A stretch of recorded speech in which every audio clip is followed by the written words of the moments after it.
Salut tout le monde, ici Max Prime, j'espère que vous allez bien. On se retrouve pour un nouveau short. J'avais déjà commencé à faire un résumé des films et séries à regarder pour Doomsday, sauf que j'ai appris qu'en tout, il y en avait 78. Alors je vais laisser ça à des gens qui sont plus geeks que moi. Donc, si vous voulez regarder l'ordre dans lequel voir les films et séries Marvel pour Avengers Doomsday, avec mes potes, on a créé une chaîne Jambet. Ils sont là-dessus. Faites-y un tour. De mon côté, je vais continuer à faire des vidéos sur les Marvel et DC, personnages et vilains. Des choses genre comics ou hors film. Alors, aujourd'hui, on va parler des pierres de l'infinité. Donc, on a l'espace, le temps, l'esprit, l'âme, la réalité et le pouvoir. Peut-être pas dans cet ordre, mais bon.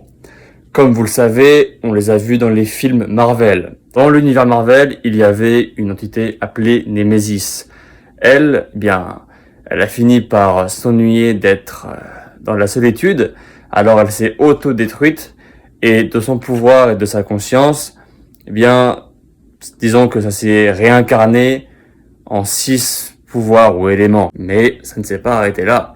Plus tard, il y avait d'autres entités, l'entropie, la mort, l'infinité et l'éternité qui ont, regroupé tout ce pouvoir en 6 pierres d'infinité. Et comme vous le savez, dans les films Marvel, après il y a Thanos qui a voulu les récupérer. Bref, vous avez vu les Avengers. Mais du côté comics, disons que tellement que les pierres sont balèzes, ils ont chacune leur version dans le multivers. Dans le MCU, je ne sais pas qui, comment, ils les ont mis dans des artefacts, celle du temps dans l'œil d'Agamotto, enfin le collier, la réalité dans la pierre rouge Leather dans Thor 2, l'âme dans la plaine bizarre avec Crâne Rouge, le pouvoir dans une orbe, l'esprit dans le sceptre de Loki et l'espace dans le Tesseract. Sur ce, n'hésitez pas à me poser des questions sur les héros Marvel, DC ou vilains.